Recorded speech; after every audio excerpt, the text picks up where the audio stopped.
Previously on Kokong Pogi's vlog, Good Cheat, si Kokong Pogi ay nagpunta ng Okada, Manila dahil birthday ni RJ Cruz at nag-celebrate sila kasama ang iba pang kasama nila.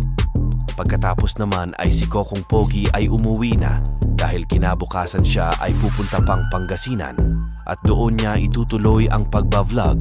Yeah, Good Cheat, mamen. At nandito na siya. Putay na ang bilis, parang si Flash. Nakala Okada lang, no? Fish pan ulit. Dito tayo ngayon sa Pangasinan. Fish pan ng ate at kuya ko. Tinitignan natin kung ano yung mga wala dito pwede nating gawin sa Mindanao. Mga halo. Sarap talaga tingnan yung balaisdaan pag pag walang dumi, yung puro to water area lang lahat.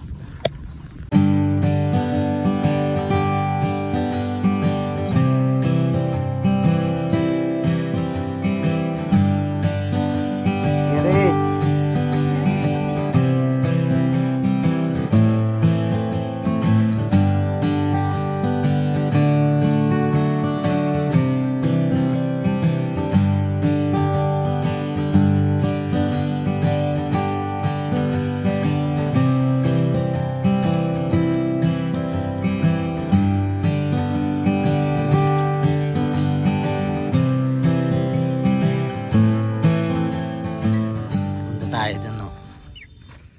Tayo dun.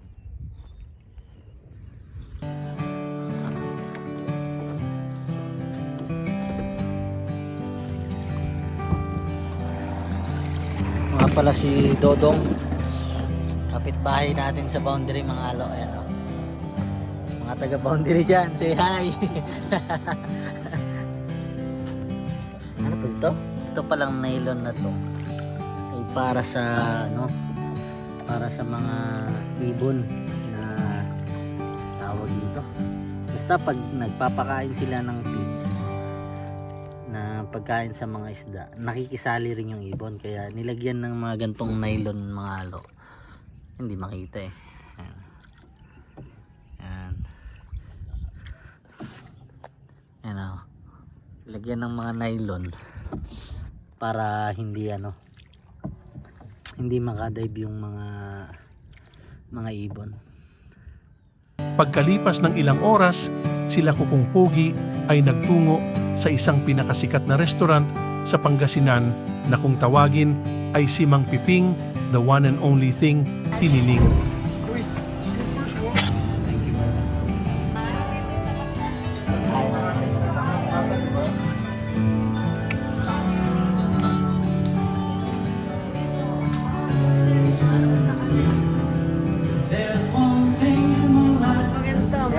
May banda eh.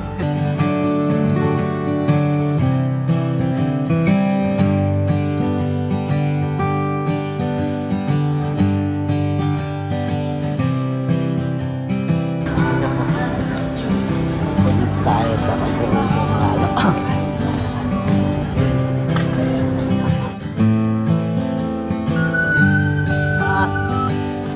Ayan, what's up, mga alo? Kasama ko ngayon si Carding Cardo Dalisa, ayan, no?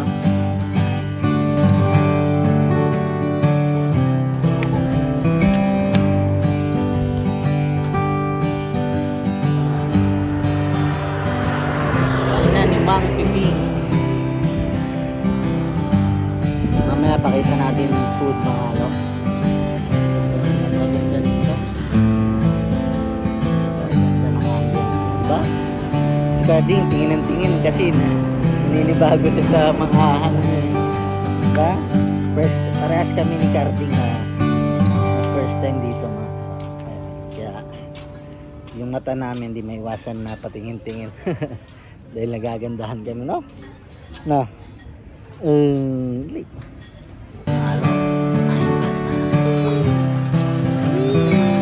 ano kahit saan loob diba?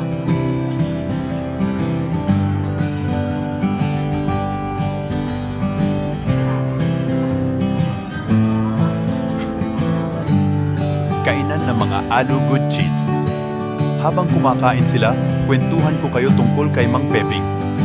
Si Mang Peping ay isang dakilang magaling na nilalang na natagpuan sa dagupan nang siya ay makitang nagluluto ng pinakamasarap na ginataan at sinigang, kaya naitayo itong restaurant noong Mayo Days 2018. In-order namin ang kanilang best-seller na sinigang at ginataan at pakbet na napakalupet, kaya ng gabing ito, kami ay good cheat. At makalipas ang gabing iyon, balik sa palaisdaan naman, si Kokong Pogi, tara sasamahan niya tayong ilibot sa palaisdaan nila. So ayun mga alo, kaming dalawa ni Carding ay maaga nagising. At kaming dalawa ay mabaglaw. Tatambay kami sa kubo. Di ba? Kaning?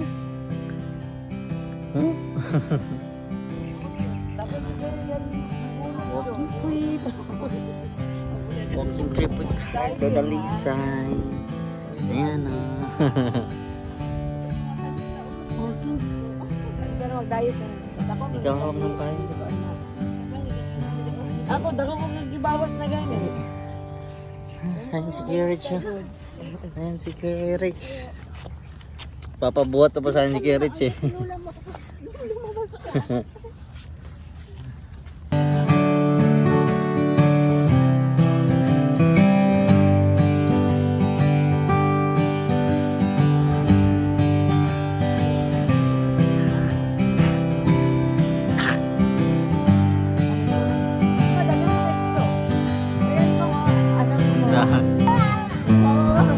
Guys.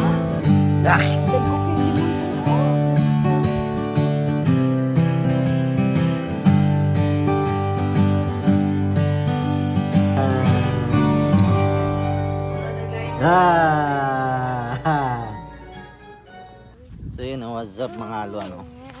Kasama ko si Rich. Kagising na lang namin. Kami uwi na. Babalik namin ng Manila. Yeah.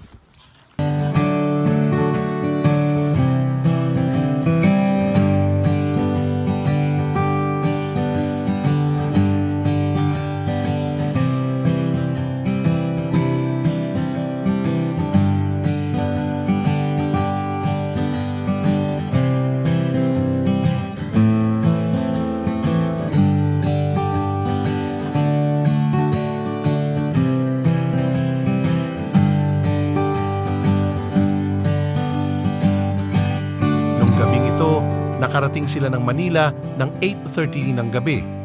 Kaya napagdesisyonan ng ate ni Kokong Pogi na dumaan muna sa SM Marikina at doon na lang maghapunan at may konting gala na rin, tapos shopping na rin bago sila tuluyang umuwi sa kanilang bahay sa may bawal sabihin mga alo dahil pugi lang ang pwede doon, hehe.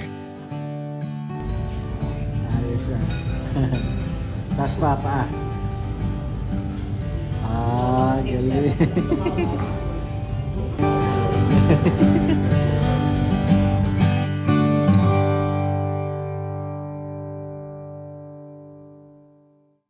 Abangan sa susunod na kabanata. Pupuntahan na pa ni Kokong Pogi ang dating tambayan niya nung siya ay bata pa at nung siya ay nag-aaral ng college sa ICCT Cainta at yun ay mall na Santa Lucia East. At pagkatapos nun, siya ay dadalhin sa isa pang pinakasikat na restaurant sa Quezon City ng kanyang isa pang ate sa Manila. Good cheat lang tayo.